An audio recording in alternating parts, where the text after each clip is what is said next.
Welcome to London Calling 2023. We've got 600 people in the building filing into the main hall behind me and 5,000 of you online. So welcome whether you are pouring your coffee in Dakar or you're pouring your first beer in Auckland. We're delighted to have you on the online platform.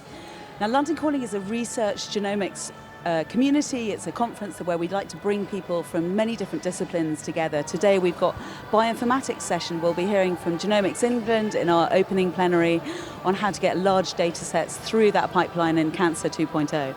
We'll also be hearing from direct RNA sequencing teams, Martin, and our own Libby will be giving a talk on that later, all the way through to new techniques in cell-free DNA analysis on a liquid biopsy panel later. So much to see, and what's really exciting is all at Nanopore is the fact that there are so many real-world applications emerging out of this foundational research, whether that's use in the clinic or the farm or all sorts of really exciting environments. So to talk about a little bit of this today, ahead of the day ahead, we have Stephanie Banakis from NIAID, from NIH, and Loic Lesobre, who's a conservation genomics from Oikos Genomics. So welcome Morning. to you both. Thanks for taking a couple of moments to talk to us here. Firstly, I really want to ask each of you, what is the talk that is most exciting you on the agenda ahead of you today? What about you, Stephanie? Oh, I'm very excited to see all of the new bioinformatics tools that they're going to roll out, and also the conservation biology. Cool. What about you?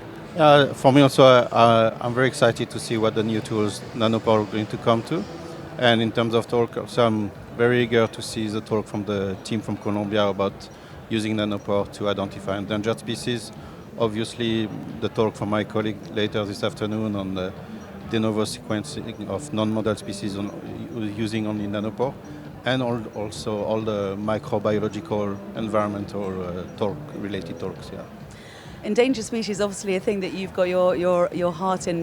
It was amazing. Before we came on camera, Loic was sharing on Google Earth images of the 40,000 birds that were released from the amazing facilities that you have in North Africa and in Central Asia as well. Absolutely amazing work. So from conservation genomics to the amazing experiences that you've had over the last few years in pathogen genomics, we like to bring different kinds of scientists together at the water cooler. So what are the areas that you think you have in common here at this genomics conference? What do you think, Stephanie? Right, of course, like conservation biology is very, very closely related to what I do, pathogen and especially virology. We were just discussing, like he's an avian expert. I work with influenza. And so, of course, you have the avian flu, which is I will work on the genomics of flu, and he's looking at transmission and conservation of that. So there's a lot of overlap.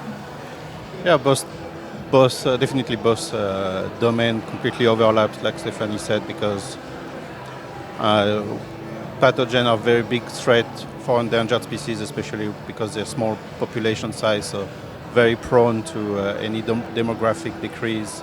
So it's also, this type of conference is nice because it brings people from different domains toward the same goal. Yeah. Well, I think we'll be looking forward in that case to Laura Urban's One Health talk coming up on the plenary stage in a few talks' time. So I know that you've had a very interesting few years in COVID and having all the expertise that you have in pathogen genomics. What would you like to see from us later in terms of accessibility of sequencing? What do you think is important to come from companies like us?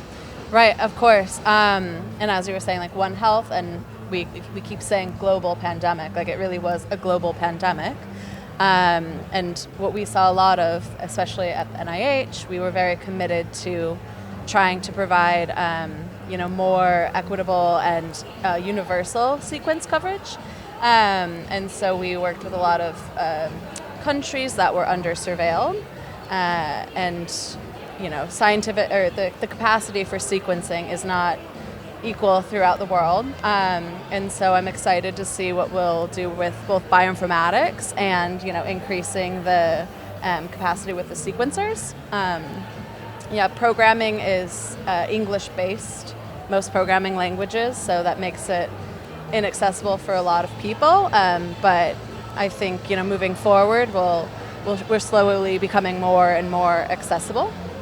So you need people like us to make data analysis more accessible, easier to do, but also thinking about those larger data sets in smaller, more accessible formats. We are certainly trying to work on that, and I think Clive will be talking a lot about that later as well. So that's really cool. And what about you, Loic? So conservation genomics, what role do you think genomics has to play in the world of conservation in the years ahead of us? It has a crucial role because preserving biodiversity is not only preserving a species, but it's preserving its genetic component and its evolutionary potential. And having tools like Nanopore's proposing that, like Stephanie says, give access to genomics in areas of the world where they don't have the capacity of getting very expensive tools and also not having the same mobility. It's going to also give more and more access to conservation genomicists throughout the world and also help capacity building in areas where today it's very difficult to access to. And do you think the sequencing of sort of anything from the larger endangered species all the way through to the smaller, perhaps the sort of microbial species that coexist, how do we bring all of these data sets together and all these fields of studies together to have a sort of broader view of conservation? I mean, I think we saw with the pandemic, the quicker we had the genomics firepower behind it, the quicker we were to a vaccine and everything. So I think, we'll have future pathogens, unfortunately, and having robust genomics will be really helpful to combating that. Yeah. Do you think flu is the next big thing that we'll all be spending a lot more time on? Yeah. It could be, yes. Could be, yeah. Unfortunately, yes. Yeah. Okay. Don't hold us to it, that, but we won't hold you to it. Well, hopefully we won't have to spend too much time on that, but better be prepared. Yeah. Right, well, thank you so much for joining us. We hope you enjoyed the day ahead. You're welcome. Thank you. We are coming back to Gordon on the main stage in a minute. Gordon is going to be introducing the conference. He's also going to be talking to us about the power of collaboration with the user community, which is so important to us, and also talking about how we're planning to bring the onward applications of nanopore sequencing through partnerships into to impact more people. You know that our goal, our vision, is to enable the analysis of any living thing by any person in any environment, anything by anyone, anywhere. So we're really excited to bring you a full day science today, and we hope that you really enjoy the day. Thank you very much.